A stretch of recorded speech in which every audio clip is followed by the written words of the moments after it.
White Paper Audiobooks. Bitcoin, a peer-to-peer electronic cash system by Satoshi Nakamoto. Abstract. A purely peer-to-peer version of electronic cash would allow online payments to be sent directly from one party to another without going through a financial institution. Digital signatures provide part of the solution, but the main benefits are lost if a trusted third party is still required to prevent double spending. We propose a solution to the double spending problem using a peer-to-peer network. The network timestamps transactions by hashing them into an ongoing chain of hash-based proof of work, forming a record that cannot be changed without redoing the proof of work. The longest chain not only serves as proof of the sequence of events witnessed, but proof that it came from the largest pool of CPU power. As long as a majority of CPU power is controlled by nodes that are not cooperating to attack the network, they'll generate the longest chain and outpace attackers. The network itself requires minimal structure. Messages are broadcast on a best effort basis, and nodes can leave and rejoin the network at will, accepting the longest proof of work chain as proof of what happened while they were gone. Part 1. Introduction. Commerce on the Internet has come to rely almost exclusively on financial institutions serving as trusted third parties to process electronic payments.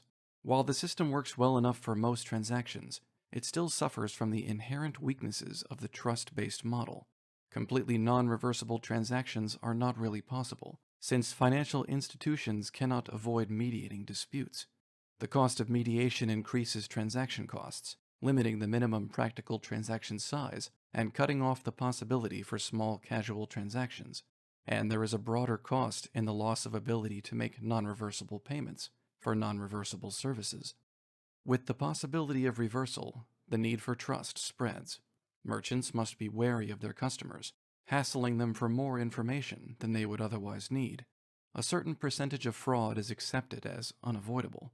These costs and payment uncertainties can be avoided in person by using physical currency, but no mechanism exists to make payments over a communications channel without a trusted party.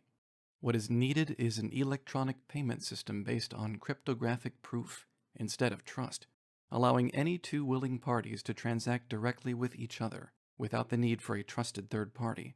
Transactions that are computationally impractical to reverse would prevent sellers from fraud, and routine escrow mechanisms could easily be implemented to protect buyers.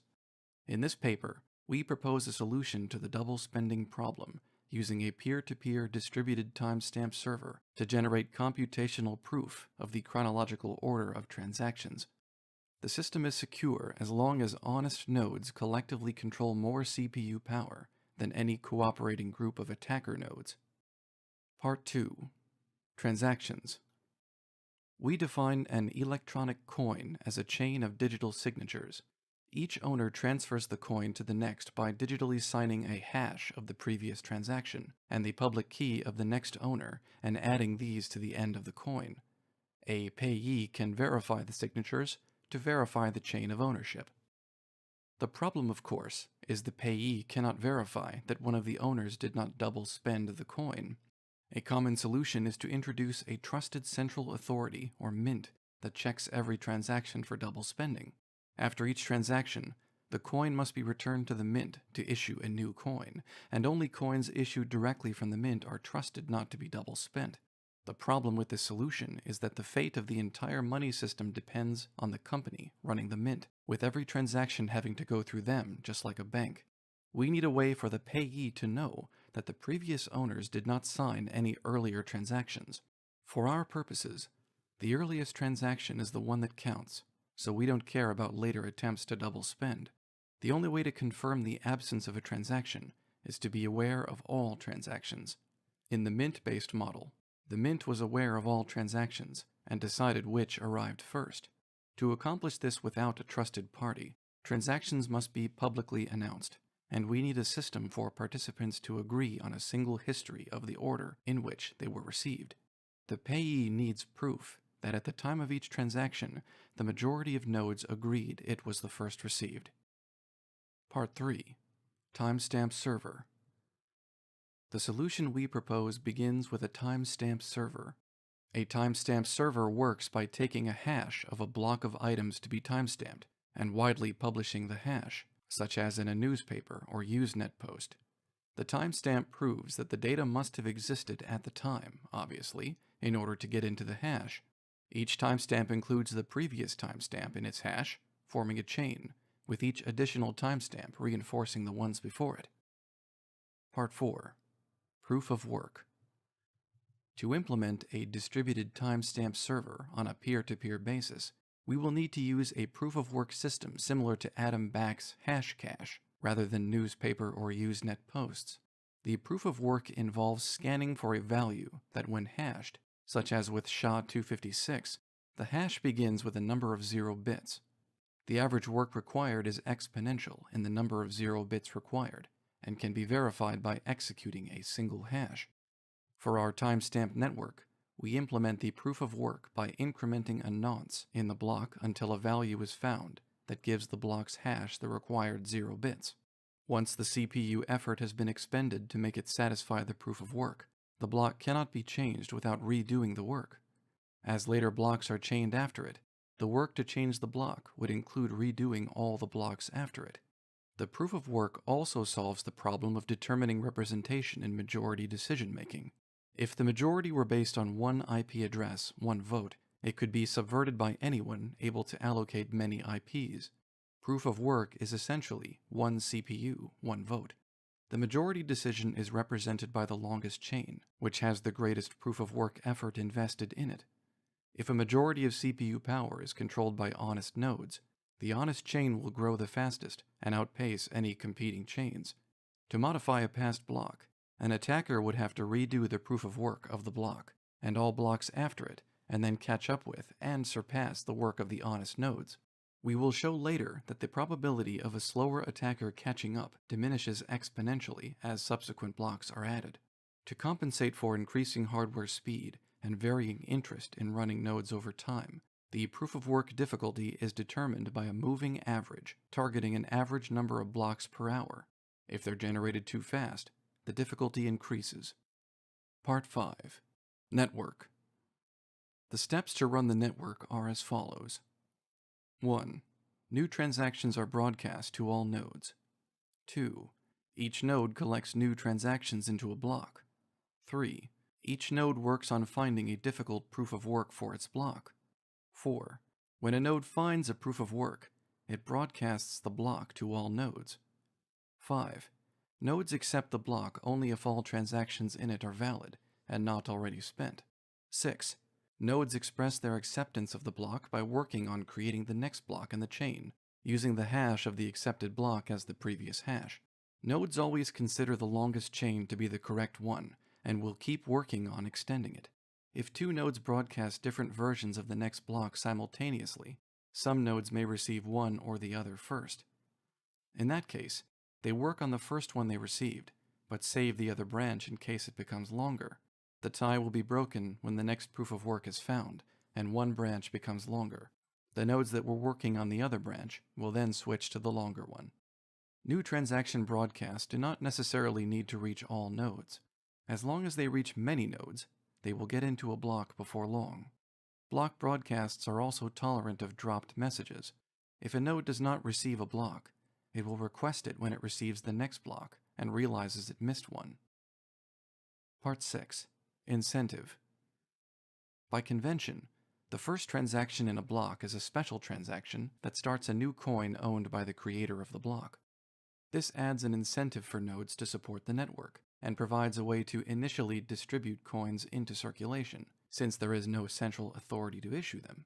The steady addition of a constant amount of new coins is analogous to gold miners expending resources to add gold to circulation. In our case, it is CPU time and electricity that is expended. The incentive can also be funded with transaction fees. If the output value of a transaction is less than its input value, the difference is a transaction fee that is added to the incentive value of the block containing the transaction. Once a predetermined number of coins have entered circulation, the incentive can transition entirely to transaction fees and be completely inflation-free. The incentive may help encourage nodes to stay honest. If a greedy attacker is able to assemble more CPU power than all the honest nodes, he would have to choose between using it to defraud people by stealing back his payments, or using it to generate new coins. He ought to find it more profitable to play by the rules, such rules that favor him with more new coins than everyone else combined, than to undermine the system and the validity of his own wealth. Part 7. Reclaiming disk space. Once the latest transaction in a coin is buried under enough blocks, the spent transactions before it can be discarded to save disk space. To facilitate this without breaking the block's hash, transactions are hashed in a Merkle tree, with only the root included in the block's hash. Old blocks can then be compacted by stubbing off branches of the tree. The interior hashes do not need to be stored. A block header with no transactions would be about 80 bytes. If we suppose blocks are generated every 10 minutes, 80 bytes times 6 times 24 times 365 equals 4.2 megabytes per year. With computer systems typically selling with 2 gigabytes of RAM as of 2008, and Moore's law predicting current growth of 1.2 gigabytes per year, storage should not be a problem, even if the block headers must be kept in memory. Part 8. Simplified payment verification. It is possible to verify payments without running a full network node. A user only needs to keep a copy of the block headers of the longest proof-of-work chain, which he can get by querying network nodes until he's convinced he has the longest chain, and obtain the Merkle branch linking the transaction to the block it's timestamped in.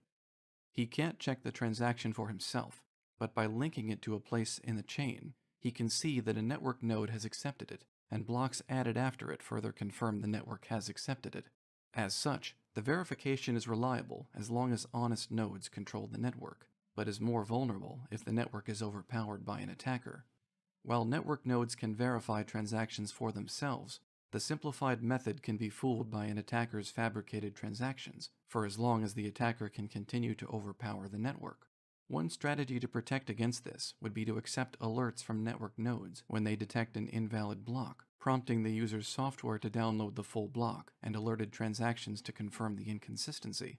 Businesses that receive frequent payments will probably still want to run their own nodes for more independent security and quicker verification. Part 9. Combining and splitting value. Although it would be possible to handle coins individually, it would be unwieldy to make a separate transaction for every cent in a transfer. To allow value to be split and combined, transactions contain multiple inputs and outputs. Normally, there will be either a single input from a larger previous transaction or multiple inputs combining smaller amounts, and at most 2 outputs, one for the payment and one returning the change, if any, back to the sender. It should be noted that fan-out, where a transaction depends on several transactions, and those transactions depend on many more, is not a problem here. There is never the need to extract a complete standalone copy of a transaction's history. Part 10. Privacy. The traditional banking model achieves a level of privacy by limiting access to information to the parties involved and the trusted third party. The necessity to announce all transactions publicly precludes this method, but privacy can still be maintained by breaking the flow of information in another place, by keeping public keys anonymous. The public can see that someone is sending an amount to someone else, but without information linking the transaction to anyone else. This is similar to the level of information released by stock exchanges, where the time and size of individual trades, the tape, is made public, but without telling who the parties were. As an additional firewall, a new key pair should be used for each transaction to keep them from being linked to a common owner. Some linking is still unavoidable with multi-input transactions, which necessarily reveal that their inputs were owned by the same owner. The risk is that if the owner of a key is revealed, linking could reveal other transactions that belong to the same owner. Part 11. Calculations. We consider the scenario of an attacker trying to generate an alternate chain faster than the honest chain. Even if this is accomplished, it does not throw the system open to arbitrary changes, such as creating value out of thin air or taking money that never belonged to the attacker. Nodes are not going to accept an individual transaction as payment, and honest nodes will never accept a block containing them. An attacker can only try to change one of his own transactions to take back money he recently spent. The race between the honest chain and an attacker chain can be characterized as a binomial random walk. The success event in the honest chain being extended by 1 block, increasing its lead by +1, and the failure event is the attacker's chain being extended by 1 block, reducing the gap by -1. The probability of an attacker catching up from a given deficit is analogous to a gambler's ruin problem. Suppose a gambler with unlimited credit starts at a deficit and plays potentially an infinite number of trials to try to reach break-even. We can calculate the probability he ever reaches break-even, or that an attacker ever catches up with the honest chain as follows. Given our assumption that P is greater than Q, the probability drops exponentially as the number of blocks the attacker has to catch up with increases. With the odds against him, if he doesn't make a lucky lunge forward early on, his chances become vanishingly small as he falls further behind. We now consider how long the recipient of a new transaction needs to wait before being sufficiently certain the sender can't change the transaction. We assume the sender is an attacker who wants to make the recipient believe he paid him for a while, then switch it back to himself after some time has passed. The receiver will be alerted when that happens, but the sender hopes it will be too late. The receiver generates a new key pair and gives the public key to the sender shortly before signing. This prevents the sender from preparing a chain of blocks ahead of time by working on it continuously until he is lucky enough to get far enough ahead, then executing the transaction at that moment. Once the transaction is sent, the dishonest sender starts working in secret on a parallel chain containing an alternate version of his transaction. The recipient waits until the transaction has been added to a block, and Z blocks have been linked after it. He doesn't know the exact amount of progress the attacker has made, but assuming the honest blocks took the average expected time per block, the attacker's potential progress will be a Poisson distribution with expected value. To get the probability the attacker could still catch up now, we multiply the Poisson density for each amount of progress he could have made by the probability he could catch up from that point. Part 12. Conclusion. We have proposed a system for electronic transactions without relying on trust. We started with the usual framework of coins made from digital signatures, which provide strong control of ownership, but is incomplete without a way to prevent double spending. To solve this, we proposed a peer-to-peer network using proof of work to record a public history of transactions that quickly becomes computationally impractical for an attacker to change if honest nodes control a majority of CPU power. The network is robust in its unstructured simplicity. Nodes work all at once with little coordination. They do not need to be identified, since messages are not routed to any particular place, and only need to be delivered on a best effort basis. Nodes can leave and rejoin the network at will, accepting the proof-of-work chain as proof of what happened while they were gone. They vote with their CPU power, expressing their acceptance of valid blocks by working on extending them and rejecting invalid blocks by refusing to work on them. Any needed rules and incentives can be enforced with this consensus mechanism. If you enjoyed this white paper audiobook, please consider subscribing to our channel. Thanks for listening.